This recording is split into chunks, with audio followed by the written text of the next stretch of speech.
Alhamdulillahilladzi arsala rasulahu bil huda wa dinil haqq liyudhhirahu 'ala ad-dini kullihi wa kafa billahi shahida. Asyhadu an la ilaha illallah wahdahu la syarika lah wa asyhadu anna Muhammadan 'abduhu wa rasuluh la nabiyya ba'dah. Allahumma shalli wa sallim khatamal anbiya wal mursalin Muhammadin wa ala alihi wa ashabihi ajma'in, amma ba'd. Jamaah tarawih rahimakumullah, marilah pertama kita senantiasa memanjatkan puji syukur kehadirat Allah atas limpahan rahmatnya, barokahnya, karunia-Nya, hidayahnya, dan nikmatnya yang diberikan kepada kita semuanya ini, sehingga malam hari ini kita masih diberi kesempatan oleh Allah bisa melaksanakan jamaah sholat Isya yang dilanjutkan jamaah sholat tarawih, dan sekaligus bisa bertolak ilmi di masjid ini. Artinya yang ada di sini tentu masih dijaga keimanan dan ketakwaannya oleh Allah, tentu masih mendapatkan hidayah dari Allah, dan tentu dalam kondisi yang sehat walafiat. Para jamaah rahimahullah, di dalam salah satu hadis yang diriwayatkan oleh Ibnu Majah, Nabi bersabda, "Ya'ti an-nasi zaman himmatuhum butunuhum syarafuhum mata'uhum iddatuhum nisa'uhum dinuhum darahimuhum badananiruhum ulaika syarul khuluq." Nanti pada suatu zaman akan sampai pada manusia, di mana manusia ini yang pertama kali yang selalu diurusi adalah persoalan perut, makan-makan. Ya. Jadi dalam hadis dari mana seperti itu. Ya. Sekarang kan sudah bisa kita lihat, ya, di mana-mana kuliner, ya. Wisata kuliner kok diwisatakan. Ya. Padahal di dalam Quran itu Allah berfirman, "Kullu washrabu wa la tusrifu." Makan dan minumlah kamu, jangan banyak-banyak. Nabi mengatakan, "La na'kul hatta najub wa idza akalna la nasabat." Makan itu ketika lapar, berhenti sebelum kenyang. Ini sunnah Rasul persoalan makan. Tapi kenyataannya coba kita lihat yang namanya, ya, wisata-wisata kuliner di mana-mana itu selalu marah. Makanya sekarang ini penyakit macam-macam, yaitu karena pola makan. Padahal Nabi juga mengatakan, "Sumut nasihu, puasalah kamu, niscaya kamu akan sehat." Kalau itu diamalkan barangkali, ya, di antara kita semuanya itu pasti sehat-sehat. Ya. Jadi pertama kali persoalan makan. Ya. Kemudian yang kedua, kiblatuhum butunuhum. Kiblatnya itu wanita. Nah, kiblatuhum nisa'uhum. Kiblatnya itu persoalan wanita. Kan sekarang ini kalau kita melihat berita di televisi, membaca berita di surat kabar, banyaklah pelecehan-pelecehan. Bahkan seorang pengasuh pondok pesantren melecehkan santriwatinya, seorang guru melecehkan muridnya, bapak melecehkan anak tirinya. Banyak sekali kita mendengar berita, ya, dan melihat berita di televisi persoalan-persoalan seperti itu. Kiblatuhum nisa'uhum. Kata Nabi, kiblat itu wanita, seksual. Ya, dan ini sudah marak di mana-mana. Ya, bahkan juga di sekarang ini orang mau menitipkan mikir, ya. Tidak seperti dulu. Karena banyak belajar dan barangkali masih banyak tapi tidak terberitakan. Jadi kan yang terberitakan sebagian kecil saja. Ya, itulah. Kemudian syarafuhu mata'uhu. Kemuliaan itu diukur hanya dari benda. Kemuliaan seseorang diukur dari bendawi yang termasuk pangkat dan jabatan. Seakan-akan yang berpangkat tinggi itu lebih mulia daripada yang rendah. Jabatan yang tinggi itu seakan-akan lebih mulia daripada jabatan yang rendah. Rumah yang besar lebih mulia daripada rumah yang kecil. Ya, mobil yang mewah ya, seakan-akan lebih mulia daripada orang yang mempunyai mobil yang tidak mewah dan lain sebagainya. Itulah yang sudah dibayangkan oleh Nabi. Nanti pasti terjadi seperti itu. Jor-joran kemewahan. Kalau di Jogja barangkali tidak begitu terasa, tapi kalau di Jakarta, ya saya pernah Bapak, Ibu dan Bapak dan saudara-saudara sekalian, saya isi pengajian di salah satu majelis taklim di Jakarta. Ya, saya datangnya itu agak belakangan, karena biasanya kalau saya itu datang on time masih sepi. Jadi saya itu kalau datang kemudian di Jakarta itu datangnya belakangan.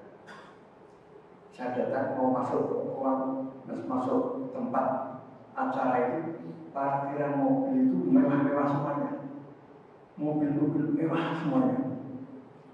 Setelah masuk, saya melihat jadi ada komunitas jamaah pengajian itu sebenarnya bukan untuk mencari ilmu agamanya, tapi hanya untuk ajang pamer atau apa. Ini yang menjadikan keprihatinan bagi kita semuanya.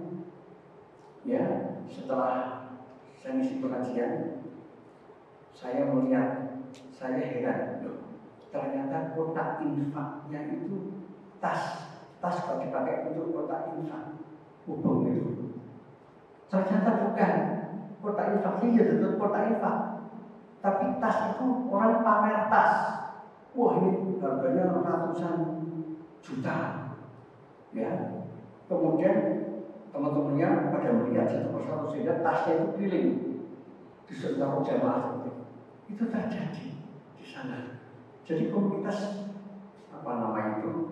komunitas sosial seperti itu dikemas dengan nama pengajian. Ini yang menjadi keprihatinan bagi kita semuanya. Ya.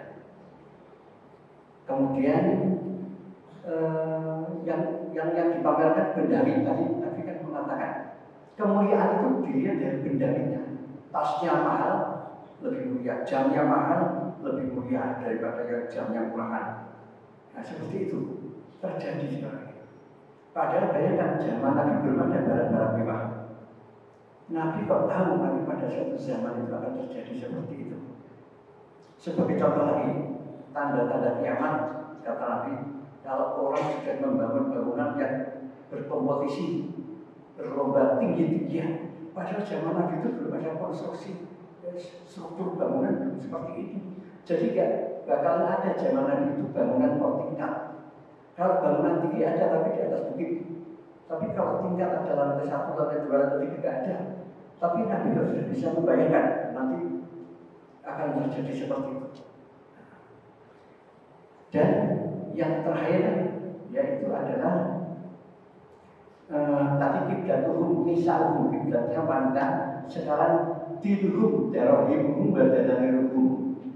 Din itu agamanya, itu adalah harta benda termasuk emas dan perak. Makanya kita tidak perlu heran di bulan puasa ini banyak yang para pejabat yang OTT, tangkap tangan karena korupsi. Saya pernah ditanya ketika saya ngisi pengajian di Istiqlal, ya, turun dari mimbar, ada yang mendekati saya bertanya, Ustaz, saya itu heran. Indonesia itu negara yang mayoritas Muslim, tapi kok yang ditangkap KPK itu juga mayoritas Muslim. Ya, saya heran katanya seperti itu. Gak usah heran, ya, gak usah heran. Sekarang apa ada orang yang tidak senang dengan uang? Gak ada. Coba apa ada? Tidak senang dengan harta, tidak senang dengan uang. Gak ada. Semua itu senang. Ya, semuanya itu senang. Tapi Nabi berpesan yang kaitannya dengan harta. Inna hadal mala khairul subul. Faman ahla syarah nasin berikolah bihi. Dan ahla syarah nasin lam ibarakah bihi. Bahkan akan tidak perlu balayasdah. Harta itu sesuatu yang menggiurkan, sesuatu yang melezatkan, sesuatu yang menikmatkan bagi siapa yang mempunyai harta itu. Ya. Jadi semua orang itu selalu hunting, berburu dengan yang namanya harta. Tapi Nabi berpesan, kalau kamu itu mendapatkan harta itu dengan hati yang mulia, hati yang luhur, kamu akan mendapatkan keberkahan dari harta itu. Tapi kalau kamu mendapatkan harta itu dengan nafsu yang serakah, nafsu yang tamak, justru harta itu akan menjerumuskanmu ke lembah sengsara, kesengsaraan. Kamu sengsara karena harta. Kamu menderita karena harta. Ini sudah terbukti. Yang OTT itu kepada korupsi itu dimiskinkan, semuanya asalnya disita, ya, rekeningnya diblokir, termasuk rekening keluarganya menderita sekali itu. Ya, itulah. Jadi Nabi sudah berpesan kalau kamu itu mendapatkan harta dengan hati yang luhur, mendapatkan keberkahan. Tapi kalau kamu mendapatkan harta itu dengan nafsu yang serakah, justru harta itu akan menjerumuskanmu ke dalam lembah kesengsaraan. Kamu sengsara karena harta. Kamu menderita karena harta. Itulah harta. Oleh karena itu marilah kita itu di dalam apa ya namanya? Mengumpulkan harta itu kalau orang Jawa ya sama dio. Tapi Bapak dan saudara-saudara Allah, tidak ada orang yang mencari harta itu puas, cukup, tidak ada. Ya. Padahal Nabi mengatakan kekayaan itu bukan diukur dari harta. Laisa ghina an kasratil arab walakin ghina nafs. Yang namanya orang kaya yang sejati, yang hakiki, itu kaya hati bukan kaya harta. Tapi kita yang kita kejar, yang kita cari harta, ya, harta dan harta tidak bakalan mandek. Sebagai contoh orang dikatakan, wah kamu sudah kaya ya? Belum. Rumahmu kan sudah 10, tanahnya juga 10 hektar. Sudah kaya kan? Belum, baru 10. Belum mempunyai rumah 20, belum mempunyai tanah 20 hektar. Kebetulan mempunyai tanah 20 hektar, rumahnya juga 20. Dan teman-temannya tadi, wah sekarang sudah kaya ya, sudah kesampaian ya. Rumahmu 20, tanahmu juga 20 hektar. Belum, baru 20, belum 30. Itulah yang namanya harta. Orang mencari harta itu tidak ada stoknya, tidak ada mandeknya. Makanya Nabi mengatakan, laukana libni adama badan bidami labdah maghtarikan bala yang ta'ujar adama illa turab. Ya, manusia itu sudah mempunyai 2 bukit emas. Apa sudah berhenti? Sudah. Tidak usah cari harta lagi. Masih cari. Biar mendapatkan bukit emas yang ketiga. 3 sudah ada, belum, masih cari kata Nabi. Bukit emas yang 4, yang kelima, dan seterusnya. Enggak bakalan stop, enggak bakalan mandek. Mandeknya apa? Kata Nabi, kalau perutnya itu sudah terisi truk, terisi tanah, itu baru mandek. Ini persoalan. Oleh karena itu marilah kita memang itu dianjurkan ya. Dianjurkan. Orang Islam itu memang dianjurkan untuk dalam tanda petik relatif kaya. Karena apa? Karena orang Islam itu kalau tidak kaya, ibadahnya itu bisanya hanya sholat dan puasa, tidak bisa zakat, tidak bisa haji.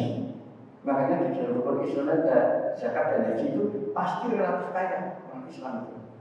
Ya itulah. Oleh karena itu meskipun kita ini kaya, tapi kita itu juga mempunyai kewajiban yang harus kita keluarkan dari kekayaan kita, yaitu zakat mal. Ya. Karena kita sudah tahu batasan zakat mal. Ternyata tidak semua orang Islam itu diwajibkan zakat, hanya bagi yang mampu. Yang mampu itu yang seperti apa? Yang mempunyai uang nganggur, nggak dipakai, hanya disimpan. Dan uang itu kalau dibelanjakan bisa untuk membeli emas 85 gram. Itu dikeluarkan zakatnya 2,5%. Diberikan kepada siapa? Kepada 8 asnaf: fakir, miskin, gharib, amil, fisabilillah, ibnu sabil, kemudian hamba sahaya, ya, yang dimerdekakan. Yang terakhir adalah mu'alaf. Itu adalah 8 asnaf yang berhak menerima zakat. Makanya kita harus memprioritaskan. Ya, karena banyak jujur orang yang ngomel, yang kikir, ya, sehingga tidak mengeluarkan zakatnya. Nah, yang kedua itu ada zakat fitri. Dulu populer disebut zakat fitrah, tapi lebih tepat zakat fitri. Ya, zakat fitri itu dari bahan makanan. Yang dianjurkan bahan makanan, tapi sering orang yang pakai uang. Ya, zakat fitri dengan uang itu termasuk kurso itu. Tapi yang wajib itu dengan bahan makanan. Karena kalau diberikan uang, ini barangkali tidak kesampean untuk membeli bahan makan, tapi bisa jadi beli mercon anaknya, ya, cucunya, ya, Pak minta uang, ya ini, sehingga baru saja dapat uang dari zakat fitri tadi, tidak jadi bahan makan. Makanya zakat fitri itu harus kita itu benar-benar memprioritaskan zakat fitri itu dengan bahan makan, ya, beras kalau di sini, atau sagu, atau ketela, di mana pokoknya bahan makan. Dan zakat fitri itu dibagikan kapan? Setelah maghrib, azan maghrib, sampai sebelum sholat Id ditunaikan. Ya, tapi juga ada rukhsah, meskipun hukumnya makruh. Wah, saya telat sehingga saya membagi zakat itu setelah sholat. Itu boleh nggak? Boleh sih boleh, tapi sudah makruh karena itu merupakan urusan keringanan karena alasan tertentu barangkali. Baik, barangkali ini yang bisa saya sampaikan. Mudah-mudahan bermanfaat bagi kita semuanya. Billahi taufiq wal hidayah. Assalamualaikum warahmatullahi wabarakatuh.